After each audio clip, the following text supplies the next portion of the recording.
How y'all doing? Good, man. Good. Aaron, can you just say your first and last name and mic, please? Aaron Crawford. Thank you very much. What's the main focus in practice today, and then after watching tape from Wake Forest, what are your major takeaways? We kind of try to hold back in on the little things, all the technical issues that we saw that we might be able to come back up in the next game. Really just footwork, hands, different things like that. Mac has said that Tuesday practices have been a little bit lacking. Was there a different level of focus for you guys today? Yeah, guys came out with a high level of focus, high passion and energy today. It was good to see, and I feel like people are ready to bounce back from last week. Which one of you older guys have kind of stepped forward the last couple of days, being a little bit more vocal as a need to kind of get the guys on the same page where the staff wants them?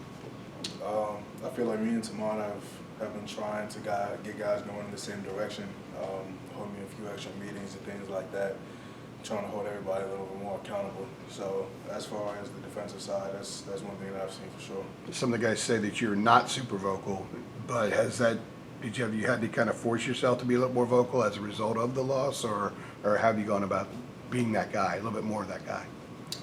Yeah, it's just kind of something that comes along with the job. Obviously, we've been without for the last week, and we felt that, so it's in my job and mine, and guys like Tamon and Miles Dorn and people like that along the side just kind of showed that. A lot of the guys have talked about y'all just not coming out with that energy in the first half against Wake Forest. I mean, you being one of the older guys, did you sense it before the game? Do you have any idea why maybe y'all just didn't come as fired up as y'all needed to on Friday night? Yeah, I'm not exactly sure why. You can kind of feel it a little bit, and you kind of saw people try to get things stirred up, but it wasn't really genuine, it seemed like. So I don't know. I feel like every man is responsible for their own energy, but when we see it lacking, that's something we have to step in and provide. So it's something we're going to be doing a better job of going forward. I think that was kind of like a wake-up call. Like we can't come out flat like that again if we want to win games. No, absolutely. App State has a really good running back and a quarterback who runs well. What do they do up front that can be a challenge for you guys? They're very fast O-line. They're very quick and far. They're not as heavy as I've seen. They're actually the lightest O-line I think we'll face all year.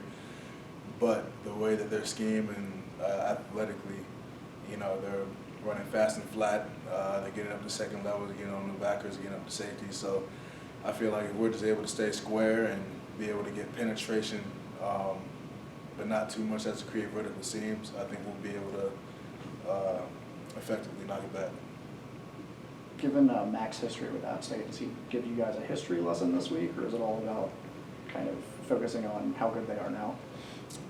We always have a few guys who are familiar with the program come up and speak and give their thoughts about, what the other side is thinking around this time, what they're being coached of, and I'm sure Mac will have his day by the end of the week, but we had 3 guys who were familiar with the program come up and talk to us today. Gosh, what do they have to say to you?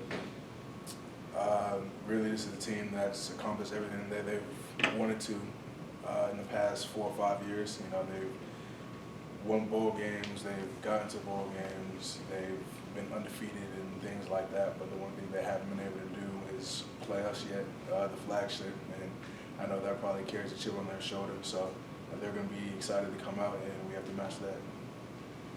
Is there more pressure on, UNC is like the flagship university, the big university, North Carolina, App State. We're a school with a really good football program, but they're in Boone, and it's not Power 5, and they're our favorite.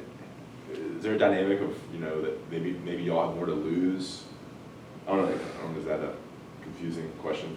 No. You know what I'm saying? It's like, I feel like we both have enough to lose because they've built a respectable program themselves, and we have enough to lose because I feel like now we're at a point where we have to prove ourselves. People think that we don't know how to win.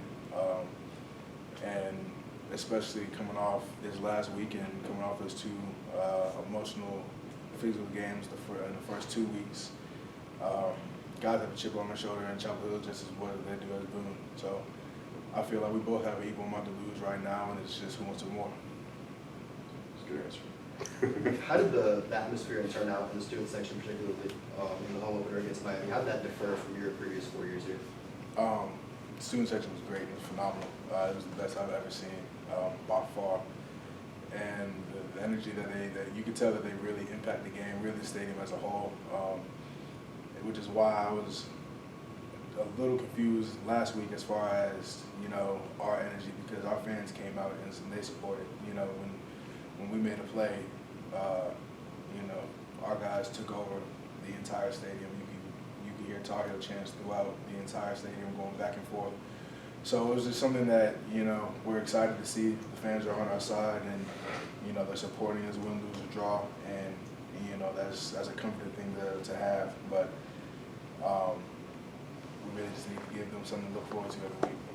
Does having a fan base and just seeing what the Miami game was like, does that inspire y'all to just keep on winning and trying to build that up so each game is going to be bigger and bigger with the crowd turnout? Does that kind of help you work towards? Absolutely. Yeah.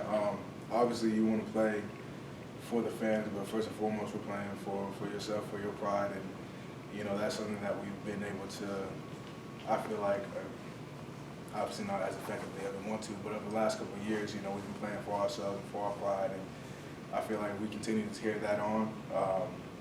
Playing for the fans should be a no-brainer. Like, it should just be something that comes second nature. I guess, like, you get motivation from the crowd and seeing them. Right. Yeah. What kind of message is the coaching staff giving you guys as far as how serious you need to take this Appalachian State program? I was just serious as any other game. Obviously, it's the next one up, but, you know, it's a great program. They have a dog at running back. You know, he's a great cat. He's going to play in the league one day. The quarterback is very athletic. He's accurate, and they're a good combination. So I feel like if anybody's taking them lightly, then they're mistaken. How do you think Zach did when Morph expanded role on Friday night? He stepped up. Him and Bahasic, they both stepped up in the roles that maybe they didn't think they were ready for at the time, but, you know, when things happen, your name gets called and your next man up, it's time for you to go. So they both did a good job. I know for his first game starting, I'm sure his nerves were a little rattled in the beginning, but he settled in, and I have no complaints about Zach. So you had like 4 sacks through your first 27 games, 2 sacks through 3 games right now. Like, how have you taken that next step as a pass rusher? Really just trying to get off the ball a little more and be able to push the pocket. That's where a lot of the sacks come as a nose, right in the middle. You know, that first one was because of, you know, the lack of production there for me. That first one was definitely special, but now it's just part of me doing my job just like everything else. So I expect him to keep coming. How big of a loss was Jason on Friday night? I mean, I know it looked like he was supposed to play and then kind of got ruled out right before the game. I mean, did that kind of mess with y'all's game plan a little bit? Or I know Coach Bateman said yesterday that he didn't think it affected y'all too much, kind of based on what Wake did. But do you agree with that? How do you see that? How big of a loss was he? I mean, obviously he's a lot. It's a big loss. You know, he's a fifth-year senior, but at the same time, you know, that's where guys get their chance to shine. So Zach Gill stepping up and him getting his first start, he took that role head on, and he didn't miss a beat. So. All right. Thanks, y'all. Thanks, Thanks, Coach.